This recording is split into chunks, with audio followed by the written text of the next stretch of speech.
ಓಂ ಸಾಯಿರಾಮ್. ಬಾಬಾರವರ ಪಾದಗಳಿಗೆ ನಮಸ್ಕರಿಸುತ್ತಾ ಈ ಅಧ್ಯಾಯವನ್ನು ಪ್ರಾರಂಭಿಸೋಣ. ನಾವು ಪ್ರಪಂಚದಲ್ಲಿ ನೋಡುವುದೆಲ್ಲವೂ ಈ ಮಾಯೆಯ ಅಂದರೆ ಪರಮಾತ್ಮನ ಕ್ರಿಯಾತ್ಮಕ ಶಕ್ತಿಯ ಆಟವಾಗಿದೆ. ಕತ್ತಲೆಯಲ್ಲಿ ಹಗ್ಗವನ್ನು ಸಹ ಸರ್ಪವೆಂದು ಭ್ರಮಿಸುವ ಹಾಗೆ ನಾವು ಆಟವನ್ನು ನೋಡುತ್ತೇವೆ. ಸದ್ಗುರು ನಮ್ಮ ಅರಿವಿನ ಕಣ್ಣು ತೆರೆದು ಅವುಗಳ ನಿಜವಾದ ಜ್ಯೋತಿ ಕಂಡುಬರುವಂತೆ ನಮಗೆ ಸಹಾಯವೆಸಗುತ್ತಾರೆ. ಆದ್ದರಿಂದ ನಮಗೆ ಯಾವಾಗಲೂ ಸತ್ಯದೃಷ್ಟಿ ದಯಪಾಲಿಸುವಂತೆ ಬಾಬಾರವರನ್ನು ಪ್ರಾರ್ಥಿಸೋಣ. ಆದರ್ಶ ಆರಾಧನೆ. ಹೇಮಾಡ ಪಂತರು ಆದರ್ಶವಾಸ ಆರಾಧನೆಯನ್ನು ವಿವರಿಸಿರುತ್ತಾರೆ. ಸದ್ಗುವಿನ ಪಾದಪೂಜೆಗೆ ನಾವು ಬಿಸಿ ನೀರಾದ ಆನಂದ ಬಾಷ್ಪವನ್ನು ಉಪಯೋಗಿಸೋಣ. ಪ್ರೀತಿ ಎಂಬ ಗಂಧವನ್ನು ಅವರ ಮೈಗೆ ಲೇಪಿಸೋಣ.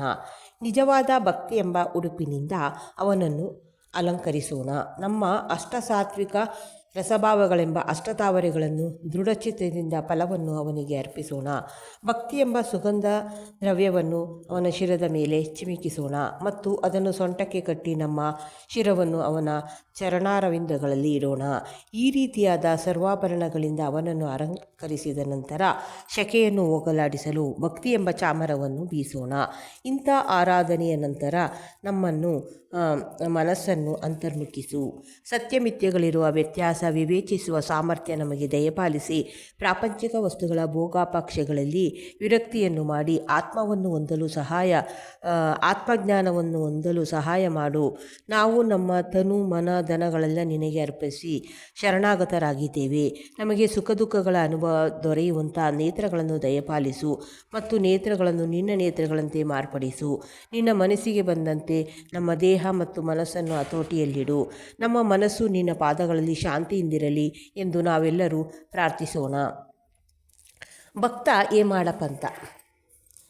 ಬೇರೊಬ್ಬ ಗುರುವಿನ ಶಿಷ್ಯರಾದ ಪಂತ ಎಂಬುವರು ಒಮ್ಮೆ ಶಿರಡಿಗೆ ಬಂದು ಸಂದರ್ಭ ಬಂದಿತು. ಅವರಿಗೆ ಶಿರಡಿಗೆ ಬರುವ ಮನಸ್ಸು ಇದ್ದಿರಲಿಲ್ಲ. ಆದರೆ ಮಾನವ ಎಣಿಸುವುದು ಒಂದು, ದೈವ ಬಗೆಯುವುದು ಒಂದು. ಅವರು BBC ರೈಲಿನಲ್ಲಿ ಪ್ರಯಾಣ ಮಾಡುತ್ತಿದ್ದಾಗ ಶಿರಡಿಯ ಯಾತ್ರಿಕರ ಪರಿಚಯವಾಯಿತು. ಅವರೆಲ್ಲರೂ ಇವರನ್ನು ಶಿರಡಿಗೆ ಬರಬೇಕೆಂದು ಬಲವಂತ ಮಾಡಿದರು. ಉಪಾಯವಿಲ್ಲದೆ ಒಪ್ಪಿಕೊಳ್ಳಬೇಕಾಯಿತು. ಅವರೆಲ್ಲರೂ ಮುಂಬಯಿಯಲ್ಲಿ ಇಳಿದರು. ಆದರೆ ಪಂತರು ವಿರಾರಿನಲ್ಲಿ ಇಳಿದು ತಮ್ಮ ಗುರುವಿನ ಅಪ್ಪಣೆ ಪಡೆದು ಪುನಃ ಯಾತ್ರಿಕರ ಗುಂಪನ್ನು ಸೇರಿ ಶಿರಡಿಗೆ ಬಂದರು. ಮಾರನೆಯ ದಿನ ಮಸೀದಿಗೆ ಬಂದರು. ಬಾಬಾರವರ ಹತ್ತಿರ ನೆರೆದಿದ್ದ ಭಕ್ತರ ಸಮುದಾಯವನ್ನು ಕಂಡು ಎಲ್ಲರೂ ಆನಂದಿಸಿದರು. ಆದರೆ ಪಂತರು ಮಾತ್ರ ಮೈಮರೆತು ಮೂರ್ಛೆ ಹೋದರು. ಅವರನ್ನು ಮೂರ್ಛೆಯಿಂದ ಎಚ್ಚರಿಸಲು ಬಹಳ ಜನರು ಪ್ರಯತ್ನಪಟ್ಟರು. ನಂತರ ಬಾಬಾ ಅವರ ದಯೆಯಿಂದ ಅವರ ಮೇಲೆ ನೀರು ಚಿಮುಕಿಸಲು ಪ್ರಜ್ಞೆ ಬಂದು ನಿದ್ರೆಯಿಂದ ಕಣ್ಣು ತೆಕ್ಕುತ್ತಾ ಎದ್ದು ಕುಳಿತರು. ಇವರು ಬೇರೊಬ್ಬ ಗುರುವಿನ ಭಕ್ತರೆಂದು ಅರಿತ ಸರ್ವಜ್ಞರಾದ ಬಾಬಾ ಅವರಿಗೆ, ಏನೇ ಬರಲಿ ನಿನ್ನ ಆಧಾರವನ್ನು ಅಂದರೆ ಗುರುವನ್ನು ಭದ್ರವಾಗಿ ಹಿಡಿದುಕೋ, ಬಿಡಬೇಡ, ನಿಶ್ಚಲವಾಗಿ ಅವನೊಡನೆ ಐಕ್ಯವಾಗಿರು ಎಂದು ಹೇಳಿ ಅವರಿಗೆ ತಮ್ಮ ಗುರುವಿನಲ್ಲಿದ್ದ ನಂಬಿಕೆಯನ್ನು ದೃಢಪಡಿಸಿದರು. ಪಂತರು ಈ ಮಾತಿನ ಅರ್ಥವನ್ನು ಗ್ರಹಿಸಿ ತಮ್ಮ ಗುರುಗಳನ್ನು ಸ್ಮರಿಸಿದರು. ಬಾಬಾರವರ ಈ ದಯೆಯನ್ನು ಪಂತರು ತಮ್ಮ ಜೀವಮಾನದಲ್ಲಿ ಮರೆಯಲೇ ಇಲ್ಲ. ಮುಂದೆ ಹರಿಶ್ಚಂದ್ರ ಪಿತಳೆ. ಮುಂಬಯಿಯಲ್ಲಿ ಹರಿಶ್ಚಂದ್ರ ಪಿತಳೆಯವರ ಮಗನಿಗೆ ಆಗಾಗ ಮಲರೋಗ ಬರುತ್ತಿತ್ತು. ಪರದೇಶಿ ಮತ್ತು ಆಯುರ್ವೇದ ವೈದ್ಯರಿಂದ ಔಷಧಿ ಕುಡಿಸಿದರೂ ಕೂಡ ಗುಣ ಕಂಡೇ ಬರಲಿಲ್ಲ. ಸಂತರನ್ನು ಮೊರೆ ಹೋಗುವ ಒಂದೇ ಒಂದು ಚಿಕಿತ್ಸಾ ಕ್ರಮ ಉಳಿಯಿತು. ದಾಸೋಗನವರ ಕೀರ್ತನೆಯಿಂದ ಬಾಬಾ ಅವರ ಕೀರ್ತಿ ಮುಂಬಯಿಯ ಪ್ರಾಂತ್ಯದಲ್ಲೆಲ್ಲ ಹರಡಿತೆಂದು ಈ ಮೊದಲೇ ತಿಳಿಸಲಾಗಿದೆ. ಈ ಕೀರ್ತನೆಯನ್ನು ಕೇಳಿದ ಪಿತಳೆಯವರು ಬಾಬಾ ಅವರ ದರ್ಶನ ಮಾತ್ರದಿಂದಲೇ ಸರ್ವರೋಗ ನಿವಾರಣೆಯಾಗುತ್ತದೆ ಎಂದು ಭಾವಿಸಿ ಒಂದು ಬುಟ್ಟಿ ತುಂಬ ಹಣ್ಣುಗಳನ್ನು ತೆಗೆದುಕೊಂಡು ಕುಟುಂಬ ಸಮೇತರಾಗಿ ಶಿರಡಿಗೆ ಬಂದರು. ಮಸೀದಿಗೆ ಹೋಗಿ ತಮ್ಮ ರೋಗಪೀಡಿತನಾದ ಮಗನನ್ನು ಬಾಬಾರವರ ಪಾದಗಳಿಗೆ ಮಲಗಿಸಿ ಮುಂದೆ ಅವರ ಧ್ಯಾನಾಸಕ್ತರಾಗಿ ಕುಳಿತರು. ಬಾಬಾರವರು ಆ ಹುಡುಗನನ್ನು ನೋಡಿದ ಕೂಡಲೇ ಅವನ ಪರಿಸ್ಥಿತಿ ನಿಸ್ತೇಜ ಕೆಟ್ಟಿತು. ಹುಡುಗನು ಕಣ್ಣಿನ ಗುಡ್ಡೆ ಮೇಲಕ್ಕೆ ಹೊರಳಿಸಿ ನಿಸ್ತೇಜನಾಗಿ ಬಿದ್ದು ಬಿಟ್ಟನು. ಅವನು ಉಸಿರನ್ನು ತ್ಯಜಿಸಿದನೋ ಎಂಬಂತೆ ಮೈಯೆಲ್ಲ ಬೇವತು ಬಾಯಿಂದ ನೊರೆ ಬರಲಾರಂಭಿತು.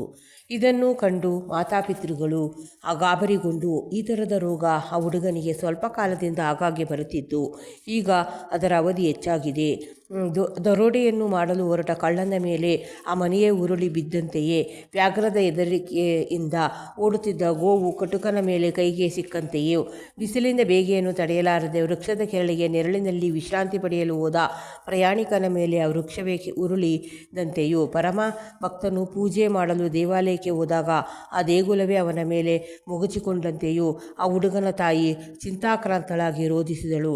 ಇದನ್ನು ಕಂಡ ಬಾಬಾ ಅವರು, ಅಮ್ಮ, ಏಕೆ ಹೀಗೆ ರೋಧಿಸುತ್ತೆಯೇ? ಅಳುವುದನ್ನು ನಿಲ್ಲಿಸು. ನಿನ್ನ ಮಗನನ್ನು ಮನೆಗೆ ಕರೆದುಕೊಂಡು ಹೋಗು. ಸ್ವಲ್ಪ ಹೊತ್ತಿನಲ್ಲಿ ಪ್ರಜ್ಞೆ ಬರುತ್ತದೆ ಎಂದು ಹೇಳಿ ಸಮಾಧಾನ ಪಡಿಸಿದರು. ಬಾಬಾರವರ ಆಜ್ಞೆಯನ್ನು ಪರಿಪಾಲಿಸಿದ ಸ್ವಲ್ಪ ಹೊತ್ತಿನಲ್ಲಿಯೇ ಬಾಬಾ ನುಡಿದ ಪ್ರಕಾರ ಆ ಹುಡುಗನಿಗೆ ಪ್ರಜ್ಞೆ ಬಂದಿತು. ನಂತರ ಅವರೆಲ್ಲರೂ ಅನುಮಾನರಹಿತರಾಗಿ ಬಾಬಾರವರ ಬಳಿಗೆ ಹೋಗಿ ನಮಸ್ಕರಿಸಿದರು. ಆಗ ಬಾಬಾ ಅವರು, ನಿಮ್ಮ ಅನುಮಾನ, ಶಂಕೆ ಎಲ್ಲವೂ ಈಗ ದೂರವಾದವೇ. ಶಾಂತಿಯನ್ನು ಹೊಂದಿದ್ದೀರಾ. ಶ್ರೀಹರಿಯಲ್ಲಿ ದೃಢವಾದ ನಂಬಿಕೆ ಮತ್ತು ಅಚಲ ವಿಶ್ವಾಸ ಇಟ್ಟವನು ಅವನನ್ನು ಬಾಬಾ ಕಾಪಾಡುತ್ತಾರೆ ಎಂದು ಹೇಳಿದರು. ನಂತರ ಪಿತಳೆಯವರು ಎಲ್ಲರಿಗೂ ಸಿಹಿ ತಿನಿಸನ್ನು ಹಂಚಿದರು. ಬಾಬಾ ಅವರಿಗೆ ಒಳ್ಳೆಯ ಫಲ, ಪುಷ್ಪ ಮತ್ತು ವೀಳ್ಯದೆಲೆಯನ್ನು ಭಕ್ತಿಪೂರ್ವಕವಾಗಿ ಅರ್ಪಿಸಿದರು. ಶ್ರೀಮತಿ ಪಿತಳೆಯವರು ಸಾತ್ವಿಕರಾಗಿ ದೇವರಲ್ಲಿ ಭಕ್ತಿ ಇಟ್ಟಿದ್ದರು. ಬಾಬಾ ಅವರನ್ನೇ ದಿಟ್ಟಿಸಿ ನೋಡುತ್ತಾ ಆನಂದ ಬಾಷ್ಪಗಳನ್ನು ಸುರಿಸುತ್ತಾ ಕಂಬಕ್ಕೆ ಒರಗಿಕೊಂಡು ಕುಳಿತಿದ್ದರು. ಇವರ ಅಪೂರ್ವ ಭಕ್ತಿ ವಾತ್ಸಲ್ಯಗಳಿಗೆ ಬಾಬಾ ಮನಸೋತರು. ಪರಮಾತ್ಮನ ಹಾಗೆ ಸಂತರು ಸಹ ಆರಾಧಿಸುವವರ ಅಧೀನರಾಗಿರುತ್ತಾರೆ. ಕೆಲವು ದಿನಗಳ ನಂತರ ಪಿತಳೆಯವರು ಕುಟುಂಬ ಸಮೇತ ಹಿಂತಿರುಗಲು ಮಸೀದಿಗೆ ಬಂದರು. ಬಾಬಾ ಅವರ ಅನುಮತಿ ಪಡೆಯಲು ಬೇಡಿದರು.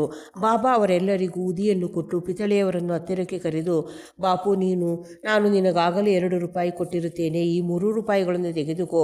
ಇವುಗಳನ್ನು ಸಹ ಪ್ರತಿದಿನ ಪೂಜೆ ಮಾಡುತ್ತಾ ಹೋಗು. ಪರಮಾತ್ಮನು ನಿನಗೆ ಒಳ್ಳೆಯದನ್ನು ಮಾಡುತ್ತಾನೆ ಎಂದರು. ಪಿತಳೆ ಹಣವನ್ನು ಪ್ರಸಾದವಾಗಿ ಸ್ವೀಕರಿಸಿ ಬಾಬಾರವರ ಆಶೀರ್ವಾದ ಪಡೆದರು. ನಂತರ ಬಾಬಾ, ನನಗಾಗಲೇ 2 ರೂಪಾಯಿ ಕೊಟ್ಟಿದ್ದೇನೆಂದು, ಅದು ಹೇಗೆ? ನಾನು ಶಿರಡಿಗೆ ಬರುತ್ತಿರುವುದು ಇದೇ ಮೊದಲು. ಇದರ ಅರ್ಥವೇನು ಎಂದು ಯೋಚನಾಮಗ್ನರಾದರು. ಬಾಬಾ ಅವರು ಸಹ ಸುಮ್ಮನಿದ್ದರು. ಪಿತಳೆಯವರು ಮುಂಬಯಿಗೆ ಬಂದು ಶಿರಡಿಯಲ್ಲಿ ನಡೆದಿದ್ದೆಲ್ಲವನ್ನು ತಮ್ಮ ತಾಯಿಗೆ ತಿಳಿಸಿದರು. ಬಾಬಾರವರು ಆಗಲೇ 2 ರೂಪಾಯಿ ತಮಗೆ ಕೊಟ್ಟಿದ್ದೇನೆಂದು ಹೇಳಿದ್ದನ್ನು ಸಹ ತಾಯಿಗೆ ತಿಳಿಸಿದರು. ಅವರ ತಾಯಿಗೂ ಸಹ ಮೊದಲು ಅರ್ಥವಾಗಲಿಲ್ಲ.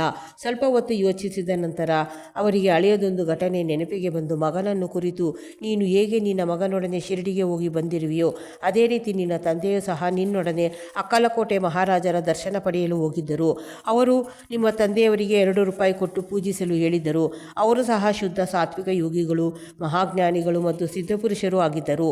ನಿಮ್ಮ ತಂದೆಯವರು ಅವರ ಕೊನೆಯ ದಿನಗಳವರೆಗೂ ಅವುಗಳನ್ನು ಪೂಜಿಸುತ್ತಲೇ ಇದ್ದರು. ನಂತರ ಪೂಜೆ ನಿಂತಿತು. ಕೆಲವು ಕಾಲದ ಮೇಲೆ ನಮಗೆ ರೂಪಾಯಿಗಳ ನೆನಪೇ ಬರಲಿಲ್ಲ. ಅಕ್ಕಲಕೋಟೆ ಮಹಾರಾಜರೇ ಬಾಬಾರವರ ರೂಪದಲ್ಲಿ ಅವತರಿಸಿ ನಿನ್ನ ಕರ್ತವ್ಯವನ್ನು ನಿನಗೆ ಜ್ಞಾಪಿಸಿರುತ್ತಾರೆ. ನೀನೇ ಅದೃಷ್ಟಶಾಲಿ. ಆದ್ದರಿಂದ ನೀನು ಮುಂದೆ ಅನುಮಾನಗಳೆಲ್ಲವನ್ನು ತ್ಯಜಿಸು. ಒಳ್ಳೆಯ ನಡತೆಯುಳ್ಳವನಾಗು. ಕುಲದೇವರನ್ನು ಮತ್ತು ರೂಪಾಯಿಗಳನ್ನು ಪೂಜಿಸುತ್ತಾ ನಡೆ. ಸಂತರ ಆಶೀರ್ವಾದವೇ ಶ್ರೇಷ್ಠವೆಂದು ಬಗೆದು ಸರಿಯಾದ ಜ್ಞಾನ ಮಾರ್ಗವನ್ನು ಅವಲಂಬಿಸು. ದಯಾಮಯರಾದ ಶ್ರೀ ಸಾಯಿ ಸಮರ್ಥರು ನಿನ್ನಲ್ಲಿ ಭಕ್ತಿಯನ್ನು ಪುನರುತ್ಥಾನ ಮಾಡಿರುತ್ತಾರೆ ಎಂದರು. ಮಾತೆಯ ಈ ನುಡಿಗಳನ್ನು ಕೇಳಿ ಪಿತಳೆಯವರು ಹರ್ಷಭರಿತರಾದರು. ಅಂಬೇಡ್ಕರ.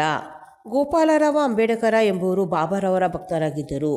ಅವರು ಠಾಣಾ ಜಿಲ್ಲೆಯ ಅಬಕಾರಿ ಇಲಾಖೆಯಲ್ಲಿ 10 ವರ್ಷ ಕೆಲಸ ಮಾಡಿ ನಂತರ ಜವಾಹರ್ನಲ್ಲಿ ನೌಕರಿಯಿಂದ ನಿವೃತ್ತರಾದರು. ಬೇರೆ ಕೆಲಸ ಹುಡುಕಿ ವಿಫಲರಾಗಿದ್ದರು. ಅನೇಕ ತೊಂದರೆಗಳು ಮೇಲಿಂದ ಮೇಲೆ ಉಂಟಾಗಿದ್ದರಿಂದ ಅವರು ಬಹಳ ದುಃಖದಿಂದಿದ್ದರು. ಇದೇ ರೀತಿಯಲ್ಲಿ ಶಿರಡಿಗೆ ಪ್ರತಿ ವರ್ಷವೂ ಬಂದು ಬಾಬಾರವರಲ್ಲಿ ಮೊರೆ ಇಡುತ್ತಾ 7 ವರ್ಷಗಳನ್ನು ಕಳೆದರು. 1916ರಲ್ಲಿ ಪರಿಸ್ಥಿತಿ ತೀರಾ ಹದಗೆಟ್ಟಿದ್ದರಿಂದ ಅವರು ತಾಳ್ಮೆ ಮೀರಿ ಆತ್ಮಹತ್ಯೆ ಮಾಡಿಕೊಳ್ಳಲು ನಿರ್ಧರಿಸಿದರು. ಆದ್ದರಿಂದ ತಮ್ಮ ಪತ್ನಿಯೊಡನೆ ಶಿರಡಿಗೆ ಬಂದು ಅಲ್ಲಿ 2 ದಿನಗಳನ್ನು ಕಳೆದರು. ಒಂದು ದಿನ ದೀಕ್ಷಿತವಾಡ ಎದುರಿನಲ್ಲಿದ್ದ ಎತ್ತಿನ ಬಂಡಿಯ ಮೇಲೆ ಕುಳಿತು ಬಾವಿಯನ್ನು ಬಿದ್ದು ಹಸುವನ್ನು ನೀಗಬೇಕೆಂದು ನಿರ್ಧರಿಸಿದರು. ಅವರು ಮಾಡಲೆತ್ನಿಸಿದುದು ಒಂದು, ಆದರೆ ಬಾಬಾರವರ ಇಚ್ಛೆ ಇನ್ನೊಂದು.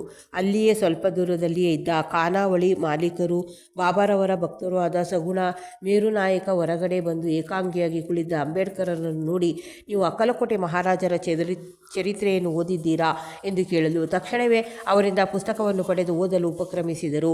ಹೀಗೆ ಆ ಪುಸ್ತಕ ಓದುತ್ತಿರುವಾಗ ದೇವಾನುಗ್ರಹೋ ಎಂಬಂತೆ ಕೆಳಗಿನ ಉಪಕಥೆಯು ಅವರಿಗೆ ಕಂಡುಬಂದಿತು.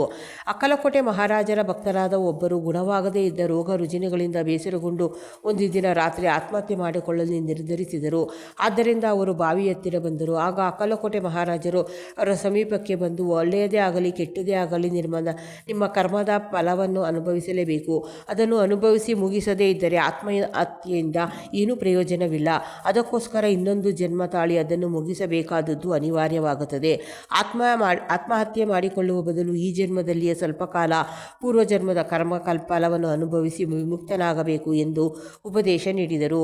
ಈ ಸಮಯೋಚಿತ ಕಥೆಯನ್ನು ಓದಿ ಅಂಬೇಡ್ಕರಿಗೆ ಆನಂದವಾಯಿತು, ಮನಸ್ಸು ಬದಲಾಯಿತು. ಬಾಬಾರವರ ಈ ಸೂಚನೆ ಅವರಿಗೆ ಹೋಗದೇ ಇದ್ದಿದ್ದರೆ ಅವರು ಈ ಪ್ರಪಂಚದಿಂದ ದೂರವಾಗಿರುತ್ತಿದ್ದರೋ ಏನೋ. ಬಾಬಾರವರ ಅಂತರಾಮಿತ್ವ, ದಯೆ ಇವುಗಳಿಂದ ಅವರಿಗೆ ಬಾಬಾರವರಲ್ಲಿ ಭಕ್ತಿ ದೃಢವಾಯಿತು. ನಂತರ ಅವರು ಬಾಬಾರವರ ಪರಮ ಭಕ್ತರಾದರು. ಅವರ ತಂದೆಯು ಅಕ್ಕಲಕೋಟೆ ಮಹಾರಾಜರ ಭಕ್ತರಾಗಿದ್ದರಿಂದ ಅವರು ಸಹ ತಮ್ಮ ಪೂರ್ವಜರ ಮೇಲ್ಪಂಕ್ತಿಯನ್ನು ಅನುಸರಿಸಬೇಕೆಂದು ಬಾಬಾರವರ ಆಶಯವಾಗಿತ್ತು. ಅನಂತರ ಜ್ಯೋತಿಷ್ಯವನ್ನು ಅಭ್ಯಾಸ ಮಾಡಿ ಅದರಲ್ಲಿ ಪಾಂಡಿತ್ಯ ಗಳಿಸಿ ಹಣವನ್ನು ಸಂಪಾದಿಸಿ ತಮ್ಮ ಜೀವನದ ಕೊನೆಯ ದಿನಗಳನ್ನು ಆನಂದದಿಂದ ಕಳೆದರು. ಇಲ್ಲಿಗೆ 26ನೇ ಅಧ್ಯಾಯ ಮುಗಿಯಿತು. ಓಂ ಸಾಯಿರಾಮ್. ಇದನ್ನು ಶ್ರವಣ ಮಾಡಿದವರಿಗೆ ಎಲ್ಲರಿಗೂ ಬಾಬಾರವರು ಒಳ್ಳೆಯದನ್ನು ಮಾಡಲಿ. ಮುಂದೆ 27ನೇ ಅಧ್ಯಾಯ.